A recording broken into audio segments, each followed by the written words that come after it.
नमस्कार, जय हिंद, जय भारत। आपका स्वागत है लीड दिल्ली परिवार में। और लगातार यह लीड दिल्ली परिवार आपको आपके क्षेत्रीय नेताओं से रूबरू करा रहा है और हमारी प्रयास है कि लोकतंत्र का सबसे बड़ा उत्सव चुनाव, जिम्मेदारी है आपकी सही चुनने की। और इस सही चुनने में हमारा प्रयास की हर व्यक्तित्व से आपको रूबरू करा दे और पहचान सके कि व्यक्तित्व और नेताजी क्या आपके वो सारे सपने, जिस सपने के लेकर आप नेताजी को चुनते हैं, पूरे कर पाएंगे। और यह प्रयास लगातार निरंतर आपके बीच। हमारा आज 15वां अंक है। 15वें अंक में हम गोंडा क्षेत्र से एक जाने माने चेहरे, और देखिए ये अभी मैं परिचय तो लूँगा लेकिन परिचय के मोहताज नहीं है, भाई रोहताश चौधरी जी। और एक बार स्वागत है सबसे पहले आपका। नमस्कार। चाहूँगा एक बार परिचय दें। वैसे तो मैंने बोल चुका हूँ, परिचय इस क्षेत्रीय जनता में तो ज़रूरत नहीं है, लेकिन फिर भी एक परिचय आप जनता के बीच में रखें। जैसा आपने यहाँ बुलाया, बहुत बहुत शुक्रिया आपका। मेरा नाम रोहतास कुमार है और मैं गोंडा से ही रहने वाला हूँ, पुराना गोंडा का निवासी हूँ। राजनीतिक कैरियर का सवाल है, मैंने कोई राजनीति करने का जहाँ तक सवाल है, 2003 में पहली बार मैं एमएलए का चुनाव लड़ा था एज ए बीएसपी कैंडिडेट। और उससे पहले मेरा कोई राजनीतिक वो नहीं था। 2003 में चुनाव था, मैं उससे 6 महीने पहले बहुजन समाज पार्टी से जुड़ा था और 6 महीने की राजनीति के बाद में एकदम सीधा एमएलए का चुनाव लड़ा। और एमएलए का चुनाव भी इतनी विकट परिस्थितियों में लड़ना पड़ा कि सामने विक्रम शर्मा जी ऑलरेडी विधायक थे, उनके सामने बीजेपी के सामने केंद्र की सरकार थी, बीजेपी, अटल बिहारी वाजपेयी जी प्रधानमंत्री थे, और हमारे क्षेत्र के जो रहने वाले हैं लाल बिहारी तिवारी जी वो सांसद थे हमारे क्षेत्र के। और वो पहले मंत्री रह चुके थे, इसी से वो विधायक रह चुके, विधायक के साथ मंत्री भी रह चुके थे। उनकी पसंद का कैंडिडेट था और दोनों इतने मजबूत लोगों के सामने एज ए बीएसपी कैंडिडेट चुनाव लड़ना बहुत टेढ़ी चीज़ थी। लेकिन फिर भी मैं चुनाव लड़ा। इन परिस्थितियों में भी ये हालत हुई कि जैसे मैं चुनाव लड़ा पहले बार, लोगों ने इतना मेरे ऊपर वो किया, विश्वास किया या मुझे इतना पसंद किया कि पहली बार चुनाव में मैं दूसरे नंबर पर रहा। अच्छा। कांग्रेस का कैंडिडेट तो जीत गया, लेकिन बीजेपी का कैंडिडेट जिसकी केंद्र में सरकार थी, अटल बिहारी वाजपेयी जी प्रधानमंत्री थे, सांसद हमारे लाल बिहारी तिवारी जी थे, उनका कार्य क्षेत्र था, वो यहाँ से मंत्री रहे थे, उनकी पसंद का कैंडिडेट तीसरे नंबर पर रहा और मैं दूसरे नंबर पर रहा एज ए बीएसपी कैंडिडेट। वो मेरी उस टाइम की पहले चुनाव की बहुत बड़ी उपलब्धि थी। बहुत बड़ी उपलब्धि थी। उसके बाद में 2007 में कौंसिलर के चुनाव होने थे। 2000 के कौंसिलर के चुनाव होने थे तो मैं कौंसिलर का चुनाव नहीं लड़ना चाहता था। मैंने कहा एक चुनाव हार गए, क्या लोगों के बीच में जाए। लेकिन लोगों ने इकट्ठा होकर मेरे पास आए और उन्होंने मेरे से कहा है कि ठीक है, एक लहजे में उनका बहुत अच्छा लहजा था, जो कि जी आप दरोगा बनना चाह रहे थे, दरोगा तो बने नहीं, सिपाही भर्ती हो जाओ। अरे निगम पार्षद तो चुनाव है, निगम पार्षद तो चुनाव लड़ लो। जब उन्होंने मतलब मेरे ऊपर थोड़ा वो दबाव बनाया, उन्होंने क्षेत्र के लोगों ने, उन्हें पसंद आ रहा था या उनकी मेरे ऊपर विश्वास था उनको मेरे ऊपर, तो मुझे चुनाव लड़ना पड़ा।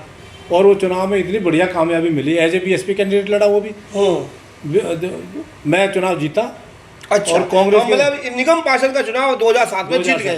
5 साल आप यहाँ पे निगम पार्षद रहे हैं क्षेत्रीय जनता के। 2007 में चुनाव जीता और जो सामने वाले कैंडिडेट थे उसके जिसका मैं टिकट मांगता था कांग्रेस का, उनकी जमानत जब्त हो गई। जितने वोटों से मैं जीता था उतने वोट भी नहीं मिली उन्हें। तो स्टार्टिंग तो बहुत बढ़िया हुई है, लोगों ने मेरे ऊपर बहुत विश्वास किया है। और 2007 में चुनाव जीतने के बाद में ऐसी विकट स्थितियां पैदा हो गई कि दोनों इतने मजबूत लोगों के सामने, और जो पूरी तरह मजबूती से एस्टेब्लिश थे, उनके सामने अपने आप को स्टैंड रखना बहुत बड़ी बात थी। लेकिन फिर भी हिम्मत बहुत थी। तो निगम पार्षद बनने के बाद में बीजेपी बसपा का कैंडिडेट होने के नाते उनका कोई इतना वो नहीं था कि भाई हमारा कोई पार्टी का दबाव था या कुछ था। भाई केंद्र में बीजेपी की सरकार थी, वो जब तो खैर कांग्रेस की सरकार आ गई उसके बाद में, और उसके बाद में यहाँ दिल्ली में कांग्रेस की सरकार, क्षेत्र का विधायक बीजेपी का, और वो भी धुरंधर 2-2, 3-3 बार के जीते हुए, वो काम नहीं करने दे। और काम नहीं करने की स्थिति ऐसी आ गई, ऐसी परिस्थितियाँ पैदा हो गई कि किसी आदमी के हाथ पैर बांध दो और उससे कहो तो दौड़ लगा। अब दौड़ लगाना तो बहुत दूर की बात, आदमी बैठ भी नहीं सकता, चल भी नहीं सकता, खड़ा भी नहीं हो सकता। लेकिन उन परिस्थितियों में 6 महीने तो बहुत प्रॉब्लम हुई। लेकिन उसके बाद में मैंने 5 साल ऐसा काम किया जो 4.5 साल का काम था, इतनी बड़ी उपलब्धि थी। आज भी लोग उसी बात को याद करते हैं, मुझे पसंद करते हैं। और मेरे ना कहने की वजह कि मुझे चुनाव लड़ना है, लोग कहते हैं वैसा चुनाव लड़ो। 2012 से आज 22, उसके बाद क्या राजनीतिक सफर रहा? नहीं, 2012 में हमारा टर्म खत्म हो गया, लेकिन जो मैंने 2007 से 12 के बीच में काम किए, वो काम ऐसे किए। लोग आप क्षेत्र में रहते हैं, आप तो पत्रकारिता करते हैं, आप लोगों के व्यूज भी सुनते होंगे, लोगों से व्यूज भी लेना। आज तक कोई ऐसा निगम पार्षद ने ऐसा कोई काम नहीं किया जैसे मैंने किया। अब जैसे एक छोटा सा काम होता है, जैसे हमारा चौथे पुल से बल्लू का ट्वेल वाला रोड था, भीषम शर्मा जी वो शुरू तो करवा दिया था चौड़ा करने के लिए, लेकिन वो थोड़ा सा ही चौड़ा करके शुरू करके वो छोड़ दिया बीच में, और वो ऐसी स्थिति पैदा हो गई कि वो नरक बन गया, क्योंकि नालियाँ सारी टूट गई। नालियाँ टूटने के बाद में सारा पानी रोड पे इकट्ठा होने लगा। वो सालों तक नहीं बना। 2003 में और चुनाव लड़ने के बाद में 4 महीनों ने शुरू कर दिया वो जीतने के बाद में, और 7 तक वो मैं निगम पार्षद बन गया। 3-4 साल तक वो नरक बना रहा। तो लोगों को पैदल निकलने का रास्ता नहीं था, साइकिल या रिक्शा या मोटरसाइकिल या गाड़ियाँ का तो सवाल ही नहीं पैदा होता। वो एक दिन ऐसा हुआ, मेरे आमने सामने भीषम शर्मा जी हो गया वहीं पर। लोग, मैं अकेला था, भीषम शर्मा जी के पास पूरी फौज थी सारे अधिकारियों की। मैंने कहा शर्मा जी, लोगों ने क्या आपका बुरा किया है, क्यों इतना नरक भुगत रहे हैं ये, आप क्यों नहीं इसको चौड़ा कराते। मैंने अधिकारियों को निर्देश दिया, भाई आप क्या कर रहे हैं यहाँ, इसको एक बार घूम के चले जाते हो, क्या कब होगा ठीक है। कुल मिला के ये स्थिति है, मैं आपको शॉर्ट में बता दूं क्योंकि काफ़ी लंबी बात हो जाएगी। अगले दिन मैंने डीसी को संपर्क करा। मैंने डीसी को और हमारे जो एरिया के एक्सीएन वगैरह थे, इंजीनियर जेई थे, मैंने उनको संपर्क किया। मैंने कहा आप इस रोड के कैसे शुरू होगा ये, आपने चौड़ा करवाना शुरू करवा दिया। कुछ लोग चाहते हैं चौड़ा हो जाए, कुछ लोग नहीं चाहते नहीं चौड़ा हो, वो अपने मकान नहीं तोड़े तो चौड़ा कहाँ से होगा। खैर उन्होंने मेरा सहयोग करा, मैंने लोगों को समझाया भी। जो नहीं समझे 2-4 आदमी जिनकी वजह से काम रुक रहा था, उनको मैंने कहा भाई अगर आप होते हो ठीक हो, नहीं ज़बरदस्ती आप रुकवाना चाहते हो तो मैं ज़बरदस्ती करवाने की कोशिश करूँगा। कुल मिलाकर ये हुआ कि वो काम मैंने करवा दिया। आज आप उस रोड पे जाके देखेंगे, पूरे हमारे एरिया में गोंडा वार्ड की कह रहा हूँ मैं, वो रोड इतना बढ़िया है सारे, तो उसमें हाई मास के लाइटें लगवाई मैंने, लोहे के जो पोल होते हैं सारे में पेड़ लगवा दिए। और वो जो पहले 15 फुट का होता 30 फुट रोड चौड़ा है, जहाँ तक मेरा वार्ड था। फिर उसके बाद में मैक्सिंग का वार्ड पड़ता था, उसने भी चौड़ा करा दिया। आज वो रोड अच्छे रोडों में गिनती होती है, अच्छे बाजारों में गिनती होती है। बहुत बढ़िया। ये आपके कुछ कार्य भी रहे और कुछ राजनीतिक सफर भी रहा। आपने खुद कहा कि जनता मुझे बहुत अच्छे से सराहती है और जानती है। एक कार्य आपने गिनाया, कुछ और कार्य ऐसे ही कि जो जनता इस बार, क्योंकि अब नगर निगम का चुनाव बिल्कुल सर पे आ चुका है और बहुत काम है। जैसे सफाई की जितनी, जब मैं निगम पार्षद नहीं था उससे पहले मैंने अपने खर्चे पर या टेम्पो लगा के और ट्रैक्टर लगा के सफाई शुरू की थी। क्या वजह रही, मतलब आपको लग रहा था कि जो ऑलरेडी यहाँ के निगम पार्षद है वो ये कार्य नहीं कर पा रहे? जैन साहब, इतनी बुरी हालत थी क्षेत्र में, इतनी बुरी हालत थी, लोग कहते थे, मैं खुद महसूस करता था कि जैसे अगर आप निकलते तो एक अजीब तरह की बदबू आती थी और लोगों को एक तरह से ऐसा महसूस होता था नरक में रह रहे हैं। और मैंने जब अपने खर्चे से अपने टेम्पो लगा के, अपने ट्रैक्टर लगा के, अपनी लेबर लगा के शुरू किया चुनाव, मेरे को लोगों ने क्यों पसंद किया, वो मैंने अपने लोगों को सफाई शुरू की, अपने ट्रैक्टर लगाए और 6 महीने में इस वार्ड की स्थिति बदल दी। लोग कहने लगे यार ऐसा निगम पार्षद चाहिए, निगम पार्षद काम ही साफ सफाई का होता है मेन तो। बिल्कुल। और उसी बलबूते पर मेरे को उन्होंने निगम पार्षद बना दिया। अजय, एक बात और पूछूं कि जैसे कि अभी ये लंबा समय रहा है और आप एक यहाँ के जाने माने चेहरे भी रहे, क्षेत्र ने दंगे भी झेले और क्षेत्र ने कोरोना भी झेला, ये दोनों समय आपने किस तरीके से जनता के? जहाँ तक दंगों का सवाल है, अब जहाँ तक एक दूसरे के ऊपर, पार्टी के ऊपर एलिगेशन लगाने का, ये तो सभी जानते हैं भाई क्या है। जैसे कि आपने कहा कि आरोप प्रत्यारोप, इस आरोप प्रत्यारोप में आप बात ताहिर हुसैन की कर रहे हैं। ताहिर हुसैन के पास सीधा आरोप था दंगों का, और यह बात जनता जानती है कि कितने कम समय के अंतर्गत ये पूरा क्षेत्र दंगों में परिवर्तित हो गया। उसका सबसे बड़ा मास्टरमाइंड ताहिर हुसैन था। छतों पर बेइंतहा पत्थर, पेट्रोल बम और गुलेल मिलना इस बात का सबूत है। जैन साहब, हमारे पूरे हिंदुस्तान की जनता कोर्ट के ऊपर, कानून के ऊपर बहुत विश्वास करती है। और अगर किसी आदमी ने गलत काम किया है और उस आदमी ने उसके वो एविडेंस है या वो करता हुआ पाया गया है, तो उसको सजा मिलेगी। और जहाँ तक केजरीवाल जी के ऊपर बात है, केजरीवाल जी ने ऐसा कुछ नहीं किया कि उसको शाबाशी दी हो या उसको कोई ट्वीट किया हो या उसके रिवार्ड दिया हो। केजरीवाल जी ने तो स्पष्ट कहा था, अगर कोई भी आदमी गलत काम करता है, उसके बाद में उसको अगर पाया जाता है, गलत काम पाया जाता है, उसके ऊपर कानूनी कार्रवाई की जाए और जो उसको सजा मिलेगी तो उसमें कोई क्या कर सकता है उसमें। और जहाँ तक दंगों की स्थिति है, दंगों में जब हमारी पार्टी ऐसे लिंक रहा है, हिंदू मुस्लिम से सबसे वो संबंध रहे, बीजेपी वाले ठीक है और हिंदू मुस्लिम की राजनीति करते हैं, लेकिन मैं तो बसपा में रहा हूँ। ये जो आपने बोला ना कि हिंदू मुस्लिम की राजनीति करते हैं, ऐसा ही आरोप आम आदमी पार्टी पे ही है जो आपने अभी ज्वाइन की है। चोले की बात बाद में करूँगा कि क्यों हो रहा, लेकिन तुष्टीकरण की राजनीति का सीधा सीधा आरोप आम आदमी पार्टी पे भी रहता है। नहीं, आम आदमी पार्टी कैसे होता है? आज पूरे हिंदुस्तान की तस्वीर देख लीजिए आप। हिंदुस्तान का राष्ट्रपति हिंदू, हिंदुस्तान का प्राइम मिनिस्टर हिंदू, हिंदुस्तान के जितने भी राज्य हैं उनके चीफ मिनिस्टर हिंदू। फिर काहे के लिए मुसलमानों को डराते हैं? ये क्यों मुसलमानों की दहशत पैदा करते हैं? ये कि मुसलमान आगे तो ये हो जाएंगे, वो हो जाएगा, ये हो जाएगा, वो हो जाएगा, क्यों करते हैं ये? आज तक पहले जब और मतलब कांग्रेस का राज था, जब वो कांग्रेस को कहते हैं कि मुस्लिम प्लस पार्टी है ये, तो कांग्रेस के राज में तो हिंदू नहीं इतना हिंदू सेफ था। आज जब बीजेपी का राज है जिसमें जो हिंदुओं की पार्टी कहते हैं, जो हिंदुओं के सबसे बड़े खैरख्वाह बनते हैं, तो हिंदू खतरे में आ गया। ये कौन सी राजनीति है? चलिए आगे बात करेंगे, लंबी बात चली जाएगी। अभी दंगों की बात कर लेते हैं अपने क्षेत्र की। दंगों की जहाँ तक बात है, हमारे तो 2 मुसलमान भाइयों से भी हिंदू सबसे सभी से अपने घर जैसे संपर्क है। हमने तो कोई ऐसा महसूस नहीं होने दिया। हमने तो उसको एश्योरेंस दिया सभी को, अगर मान लो किसी के साथ में कोई गलत काम होता है तो हम आपके साथ हैं। कोई आपको नाजायज़ सताता है, आप किसी से पूछ लीजिए। हमने अगर किसी आदमी को गलत किसी के साथ गलत होते हुए आज तक हुआ हो तो, और हमने उसका साथ नहीं दिया हो तो एक भी आदमी आप देख लीजिए। इसके तुरंत बाद ही कोरोना का क्षेत्र भी रहा, और कोरोना ने पूरे वैश्विक बीमारी ने पूरे विश्व का एक इतिहास बन गया, और क्षेत्र भी अछूता नहीं है। और सभी नेताओं को अपना चेहरा चमकाने का मौका था। जहां पति पत्नी को नहीं, पत्नी पति को नहीं, बच्चे अपने माँ बाप को नहीं, वहाँ नेताओं ने बढ़ चढ़ कर हिस्सा लिया। तो आपका भी एक समय रहा होगा कोरोना का। अच्छा नहीं, हम कोरोना काल में जो हमारी, मैं जब कांग्रेस में था, कांग्रेस की तरफ से वो संदेश आता था या कांग्रेस वाले निर्देश देते थे एक तरह से कि आपके क्षेत्र में ये फला, उनके पास उन्होंने एक वो हेल्पलाइन शुरू की थी। उस पर कोई भी आदमी अपनी मजबूरी बताकर उनसे हेल्प मांग सकता था। वो हेल्प को लाइन को उस एरिया के हिसाब से जो लोग काम कर रहे थे उनको आगे फॉरवर्ड कर देते थे। मेरे पास भी उनके यहाँ मैसेज आते थे कि इस आदमी का ये नंबर है, इससे आप संपर्क करो और इसकी जो जरूरत है वो आप पूरी करिए। जो मेरे को निर्देश होता था मैं उस आदमी संपर्क करके अपने यहाँ बुलाता था, या मैं उसके आता था, जो उसको जरूरत होती थी उसको पूरा करता था। और मैं आपको कहना नहीं चाहता, उसके लिए हमारी कांग्रेस पार्टी ने वो अवार्ड दिया था राजीव रतन के नाम से, जो कोरोना के लोगों ने, जिनकी कोरोना काल में लोगों की मदद की थी, उन लोगों को दिया था। तो मुझे भी वो राजीव रतन का अवार्ड दिया गया दिल्ली प्रदेश की तरफ से। अच्छा, जैसे कि आप अभी बीएसपी में भी रहे, कांग्रेस में भी रहे, अभी कुछ मेरे ख्याल से कल ही आपने आम आदमी पार्टी का दामन थामा।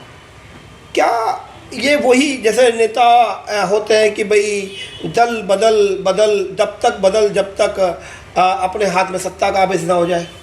जैसा मैं आपको बता देना चाहता हूँ, मैं कोई राजनीति व्यक्ति नहीं हूँ। मेरा कोई राजनीति को ऐसा नहीं है कि मेरा कोई आज तक राजनीति से मैंने अपना, मेरी सोच हो कि मैंने राजनीति से कोई फ़ायदा उठाना है। पूरे क्षेत्र की जनता जानती है। मैं 5 साल का कार्यकाल रहा, मैं तो 7 से 2012 तक एक भी आदमी ये नहीं कह सकता मैंने राजनीति में किसी से 1 रुपया कमाया हो। मेरा कोई अपना लालच नहीं है। मैं तो लोगों की सेवा के लिए आना चाहता हूँ। और जहाँ तक अब पार्टी चेंज करने की बात है, अब हम कांग्रेस में थे, कांग्रेस सत्ता में है नहीं, और लोगों से हमारा जुड़ाव बहुत ज़्यादा है। हर एक आदमी अपनी समस्या लेके मुझे मिलना चाहता है, और मिलते भी हैं लोग। और समस्याओं का ऐसा वो है कि भैया जब तक आपके पास कोई आता है और आप उसके समाधान नहीं करते हैं, तो खुद अपने मन में ही आता है, यार ये आदमी आया तेरे पास और आपने इसकी हेल्प नहीं कर पाई। और कई बार मजबूरी भी होती है, अपने बस में होता तो कर देते हैं। कई बार शासन प्रशासन के काम होते हैं जो आप नहीं कर सकते। लेकिन जिस पार्टी के साथ आप हो, जो पार्टी सत्ता में है और उनकी नीतियां लोगों को हेल्प करने की है, लोगों को एक तरह से मदद करने की है या लोगों को सुविधा देने की है, अगर वो पार्टियां दे रही हैं और आप उसके पीछे माध्यम बन जाते हैं तो वो काम होगा। आप लोगों को सुविधा ज़्यादा दे सकते हैं। कथनी और करनी का फर्क तो केजरीवाल सरकार में भी देखने को मिला। आप ऐसा कैसे कह सकते हैं कि हेल्पिंग, जैसे कि अब एक आंदोलन से खड़ी पार्टी है और अन्ना हजारे के आंदोलन से खड़ी है पार्टी, पूरे राज्य में किस तरह से काबिज हो गई तो आपने भी देखा। और अन्ना आंदोलन क्या था? जन लोकपाल। जन लोकपाल नहीं है। इन्होंने खुद कसम खाई बच्चों की सिर पे हाथ रख के कि मैं गाड़ी नहीं लूँगा, मैं बंगला नहीं लूँगा, मैं कोई सिक्योरिटी नहीं लूँगा, वीआईपी कल्चर ख़त्म हो जाएगा। आम आदमी पार्टी है। आज क्या है? बिल्कुल विपरीत परिस्थिति आप देखिए कि सब कुछ जैसा सभी नेता हैं ऐसी आज केजरीवाल साहब की पार्टी चल रही है। आप बिल्कुल ठीक कह रहे हैं। आपने नेता ही देखे हैं सारे, लेकिन केजरीवाल जैसा नेता आपने नहीं देखा। उन्होंने जो कहा था वो बिल्कुल करके दिखा रहे हैं वो। भाई जहाँ तक गाड़ी लेने का सवाल है, गाड़ी तो सभी को मिलती है, लेकिन गाड़ी पे लाल बत्ती है क्या उनकी पे? जो छोटा सा नेता होता है ना और पार्टियों दूसरे शहरों में जाके देखिए, जो छोटा सा ब्लॉक अध्यक्ष बन जाता है ना, वो ब्लॉक पे जो क्या कहते हैं ब्लॉक प्रमुख बन जाता है, वो भी लाल बत्ती लगा के ऊँट लगा के चलता है उत्तर प्रदेश में और दूसरी सरकारों में। दिल्ली में कोई आपने देखा है लाल बत्ती उतर गई? नहीं उतर गई सबकी। बताओ किसके पास लाल बत्ती है? और जहाँ तक बंगले की बात है, बंगले तो उन्होंने पहले बंगला लिया था। एक जो बंगला देने की पॉलिसी है सरकार की, वो सीएम हाउस है दिल्ली सरकार, मतलब सरकार की तरफ से। वो कोई केजरीवाल जी का अपना हाउस नहीं है। जो मंत्रियों को मिले हैं बंगले, वो मंत्रियों को बंगले नहीं है। वो तो जब तक मंत्री है, जब तक विधायक है, जब तक है उनके पास। जितने मंत्री नहीं रहेंगे, सीएम नहीं रहेंगे, उस दिन सरकार का हो जाएगा वो। उनका क्या है? जन लोकपाल क्यों नहीं आया? जन लोकपाल का ऐसा है, जन लोकपाल वो अपने हाथ से तो पास करके बना नहीं सकते। उन्होंने प्रपोजल बना के SOP बना के भेज दिया। LG के पास जाता है ना, LG के पास पहुंचा हुआ, LG साहब साइन नहीं करेंगे तो कहाँ से बनेगा वो जन लोकपाल?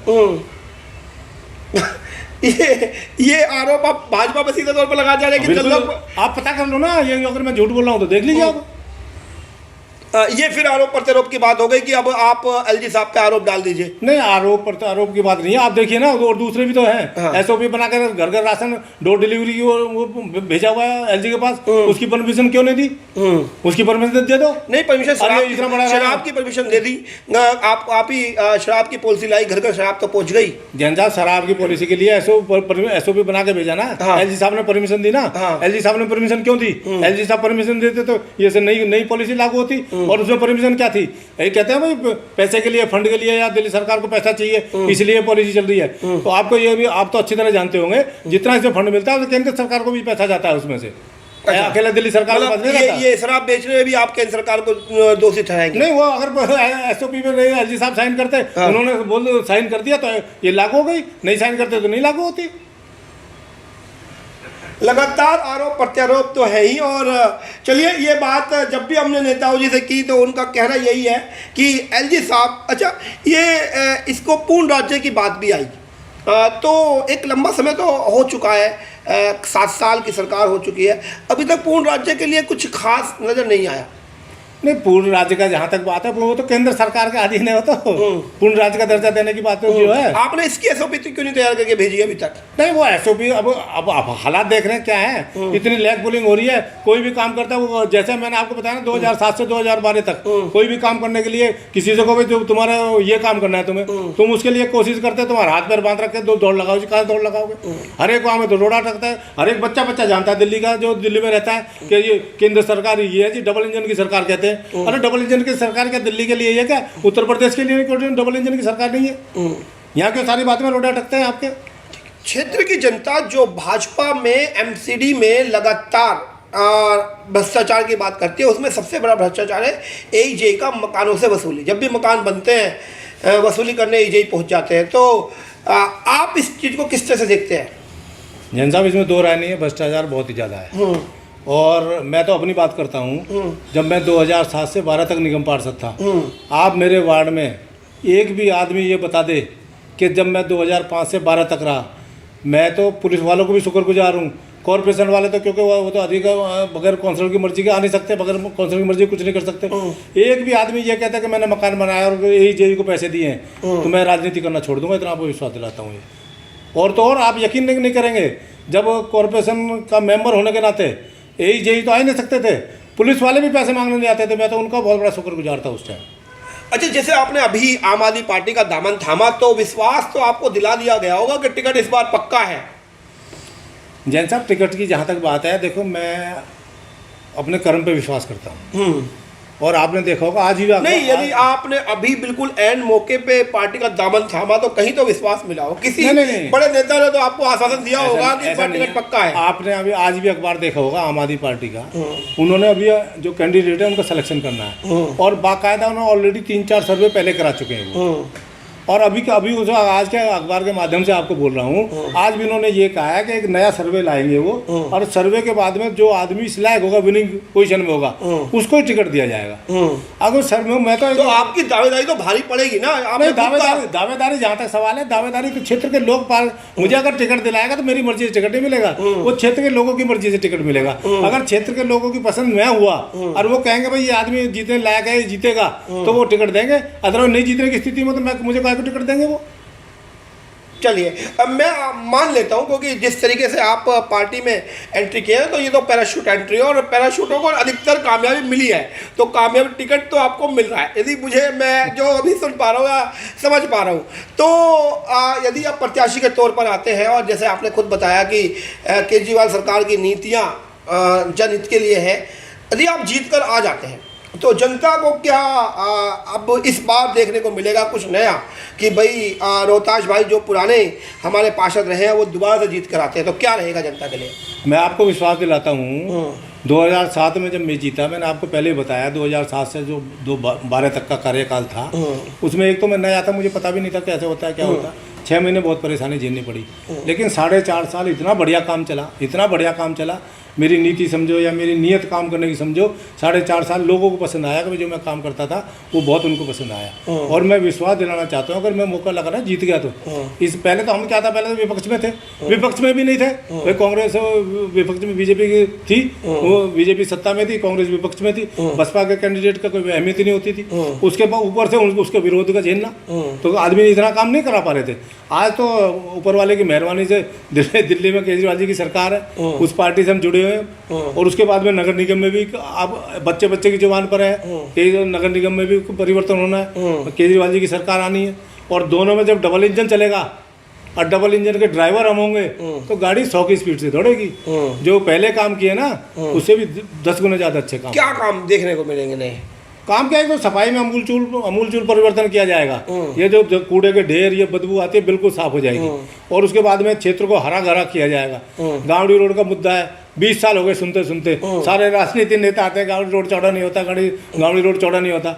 मैं आपको विश्वास दिलाता हूँ, मेरे 4 प्लॉट है, हमारे परिवार के सबसे ज़्यादा प्रॉपर्टी है इस रोड में, हम सबसे पहले मैं इंटरेस्टेड हूँ इसको चौड़ा कराने के लिए, और बहुत काम है करने के। मैंने जब निगम पार्षद बना था 1000 पेड़ लगवाए थे, ये उसके ना मेरे से पहले किसी ने लगवाए थे, ना मेरे 10 साल मेरे कार्यकाल को पूरा हुए हो गए, आज तक किसी ने एक पेड़ नहीं लगाया। ये पेड़ आप देख रहे हैं ना, देखना फतेह सिंह बाहर पे, गावड़ी रोड पे, 1 नंबर गली में, चौथे पुस्ते बल्लू गुटीवाल वाले रोड पे, के ब्लॉक में, घर घर जाके देख लो, हर एक गली में पेड़ लगे हुए हैं। आज लोग उन पेड़ों को देख के याद करते हैं, मुझे रोहतास भाई साहब ने लगाए थे पेड़। बहुत बहुत धन्यवाद। अब मैं चाहूँगा एक बार क्षेत्रीय जनता से एक बार अपील कर दें। मैं तो क्षेत्रीय जनता से यही अपील करना चाहता हूँ कि आपने मेरे ऊपर बहुत विश्वास किया है, और मुझे उसके ऊपर बड़ा गर्व महसूस होता है। अगर टिकट मिलेगा या टिकट पार्टी मेरे टिकट के लिए विचार करेगी तो आपकी राय उसके लिए बहुत कारगर होगी, और मैं तो आपको विश्वास दिलाना चाहता हूँ, जैसे पहले मैंने आपकी सेवा की है उससे अच्छे आपकी सेवा करूँगा, इतना आपको विश्वास दिलाना चाहता हूँ। धन्यवाद है। और मैं भी मैं भाई रोहताश जी से करीबन 12 से 15 साल से परिचित हूँ, और लगातार मैं रोहताश जी को देखता हूँ कि जनसेवा में है और जनसंपर्क में लगातार, चाहे पार्टी की जो बात आती है, बहुत बार कहा भी जाता है कि दल बदल की राजनीति हर नेता करता है, लेकिन जिस ज़मीनी तौर पर राजनीति कर रहे हैं उसमें दल बदल का फ़र्क बहुत ज़्यादा नहीं पड़ता। फ़र्क पड़ता है तो इस बात का कि कौन सत्ताधारी है और कौन जनहित की बात कर रहा है, और यह चुनाव किसी राजनीतिक दल पर लड़ने के अलावा क्षेत्रीय जनता चेहरे पर लड़ती है, और जो चेहरा भाई रोहतास जी का इस क्षेत्र में है, उस चेहरे से हम कह सकते हैं कि एक परिपक्व नेता है, और साथ में दबंगई भी रखते हैं, और क्षेत्र में एक मजबूत नेता का होना इस बात का सबूत होता है कि नेतृत्व यदि मजबूत है तो वो